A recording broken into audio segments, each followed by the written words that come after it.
Hi, I'm Drew at the Jeep Farm. We're going to do a video segment to show you guys how to get an old Willys such as this one running. This is a 1950. It hasn't run in probably 10 years, but we get them all the time in different levels. And this is to show you the parts and what it takes in order to take a Jeep like this and make it run so you can enjoy it again. So let me go over the parts and show you what we got and what we're going to use to make this run. So what we have here is a table of parts. All these parts came from Kaiser Willys. I pretty much use them exclusively other than a couple of things we make in-house. Don't be intimidated by the parts. It's actually a pretty easy project, but one of the first things you want to do is to get the Jeep running. There really is no point in my mind to wire it and do brakes and all that kind of stuff if you're not sure that the Jeep runs, has good oil pressure, basically just so you can drive it. So we're just gonna breeze through this. We got brakes, ignition, suspension, wiring. What is not shown is the radiator and the fuel tank, all of which is kind of part of my project list, and then a rebuilt and or new replacement carburetor from Kaiser Willys. So we're gonna break this down into segments, and we're gonna talk about the first part, which is getting the motor running. So again, we've gone over the parts from Kaiser Willys. One of the things we're gonna do, I typically do before we move further, is maybe pressure wash the engine bay, but that's entirely up to you. But I like to take a good known battery, which we know this battery has over 12 volts.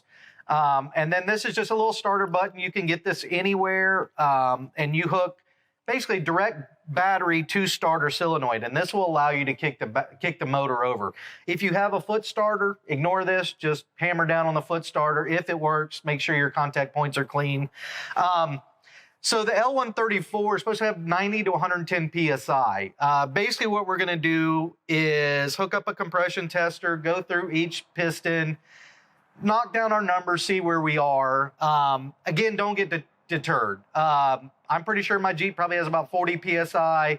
A lot of the guys I go out and wheel with their Willys, 20 and up, you're running. So just keep on moving forward, install your parts. You may have valve springs that have been sitting in an open or closed position, and the springs have just collapsed, and that's gonna cause your numbers to vary.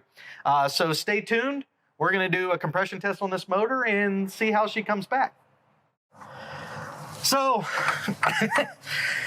our well-known and free motor put up a pretty decent battle. So, she's free now. It took a breaker bar and 3 guys rocking the Jeep back and forth to get it to spin over. So we're just gonna assume maybe there's a little crust in the motor, but it's moving free now. Anyway, so now we're at the point where we're at the next stopping point that you can hear the starter solenoid clicking, starter's dead. So this is where we take a pause for the calls, and we order a new starter from Kaiser Willys and or take this one and have your local shop rebuild it. And then we'll pick up later on our compression test. The first thing we had to address was the bad starter. So we sent that starter out to a local company here in town, had it rebuilt. We also, while we were waiting, we had the carburetor sent out, and we had that rebuilt locally too. You can buy a reman carb or have a local shop do it. That's up to you.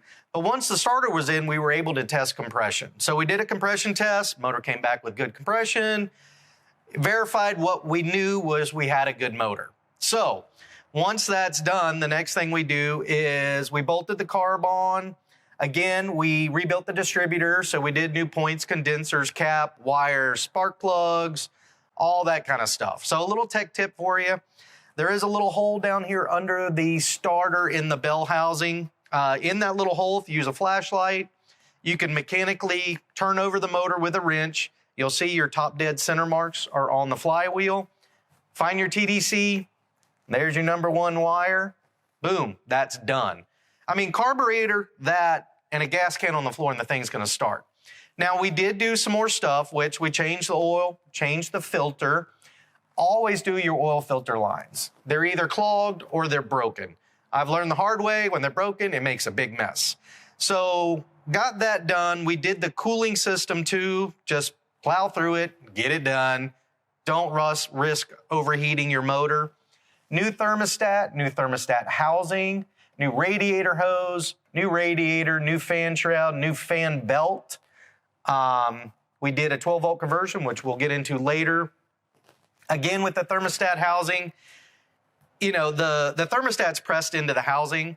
If it's been sitting forever, it's going to be rusted in there. Just buy the housing.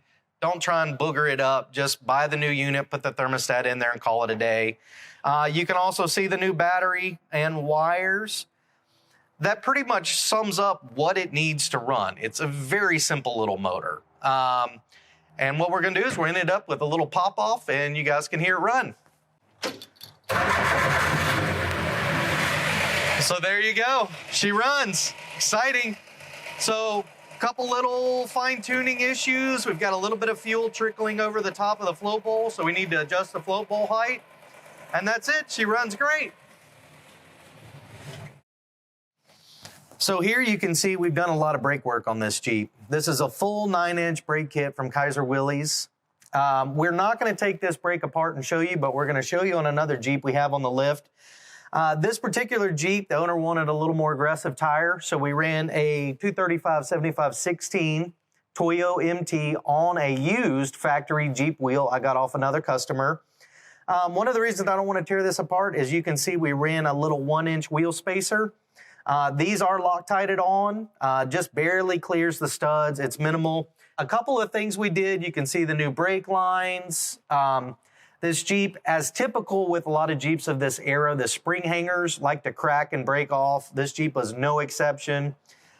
I would say 90% of them come in here and somebody's booger welded spring hangers back on. We actually have these plates manufactured for us that, as you can see, welds around, leaves access to the shackles. We make them for both front and rear, which is shaped like that, as well as the inner plates. We didn't do the inner plates on this Jeep because it didn't need it. But that is pretty much where we wrapped up. We'll get into the axles, but right now I want to show you guys what we did on the brakes on the Jeep on the lift.